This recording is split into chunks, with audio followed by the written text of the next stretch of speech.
The chilling silence of the late-night call center was shattered by a primal scream, a sound of pure terror that echoed through the deserted cubicles. Vivek, a young agent, sat slumped lifelessly in his chair, a phone cord savagely coiled around his neck. His face a grotesque mask of blue, eyes wide with a horror that transcended death itself. The CCTV footage, reviewed in disbelief, showed Vivek mid-call inexplicably beginning to strangle himself, as if compelled by an unseen, malevolent force. This was no suicide. This was something far more sinister. Just moments before, Rakesh, a weary agent burdened by the endless night shift, had received an unnerving call himself. The screen displayed unknown, and a faint, cold voice had whispered, "When will you come to me?" Dismissing it as a morbid prank, Rakesh's unease deepened into profound dread when Vivek met his horrifying end. His friend Manoj, ever the skeptic, scoffed, "Don't tell me you've got the call center ghost girlfriend." But the horror was too real for jokes. Rakesh couldn't shake the terrifying conviction that the mysterious call and Vivek's death were inextricably linked. Whispers among the terrified staff began to circulate about Naina, a former employee who had died in that very cabin 4 years ago, her final moments logged in the archaic calling system. Despite the suffocating fear gripping the office, Rakesh felt a strange, unyielding compulsion to uncover the truth. Manoj urged him to abandon his quest, reminding him of Vivek's gruesome fate. But Rakesh was convinced Naina was trying to communicate, perhaps seeking liberation or something far darker. The ghostly calls returned, stalking Rakesh even after he left the office, blurring the lines between waking nightmares and terrifying reality. "I have waited for so long," the spectral voice would sigh, its icy breath seeming to caress his ear.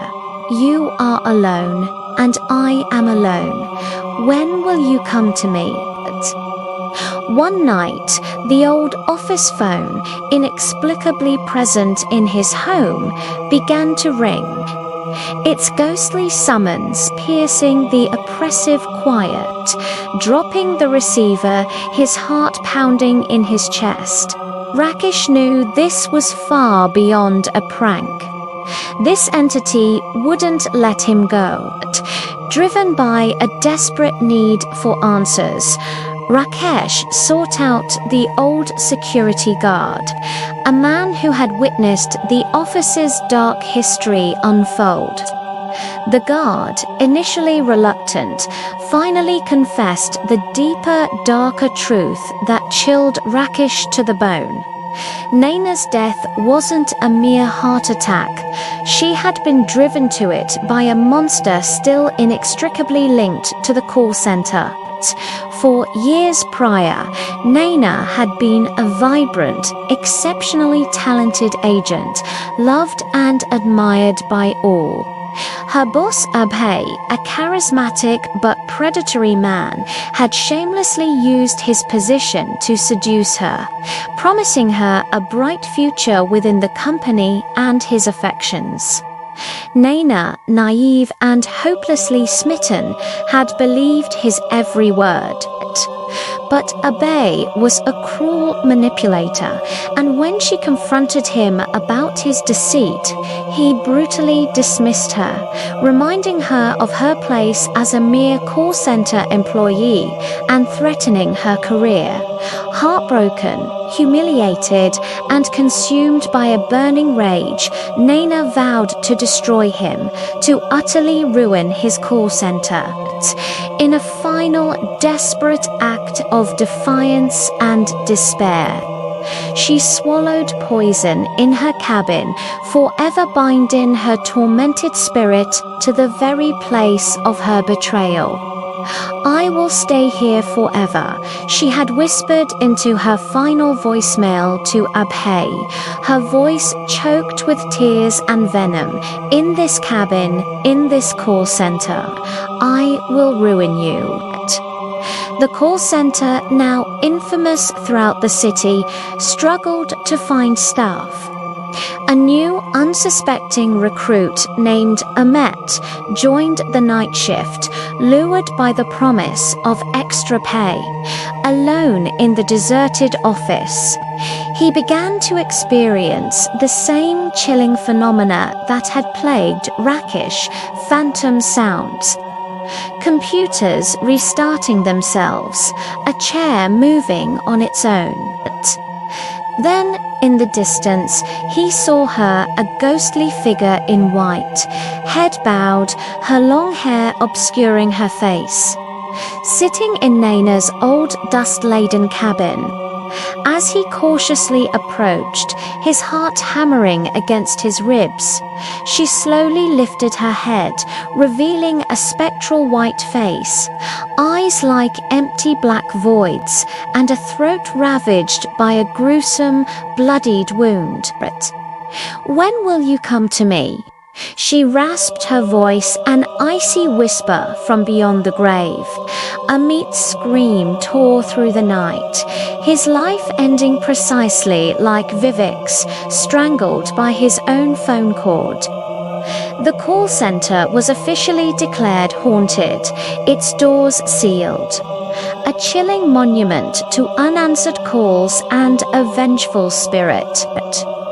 The building stood abandoned, but deep within its decaying walls, a dusty phone would occasionally ring, its ghostly summons echoing into the void.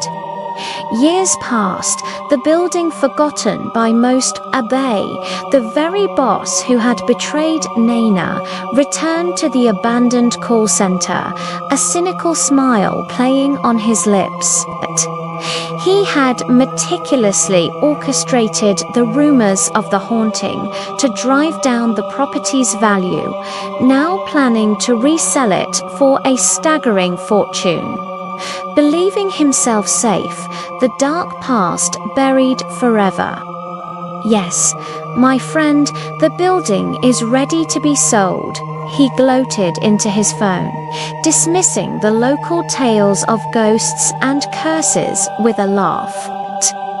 As he turned to leave, a dusty, ancient phone in Naina's old cabin began to ring, its insistent jingle cutting through the silence. Frozen with a sudden, inexplicable terror, Abhay found himself drawn towards the sound, his legs moving against his will. He picked up the receiver, his voice a trembling whisper. "Hello. Is anyone there?" Just as he spoke, Naina's spectral form materialized directly before him, her eyes burning with an ancient fury, her bloodied throat silent. Her revenge, delayed but not forgotten, was finally complete. The call center, now a permanent tomb, had claimed its final, most deserving victim.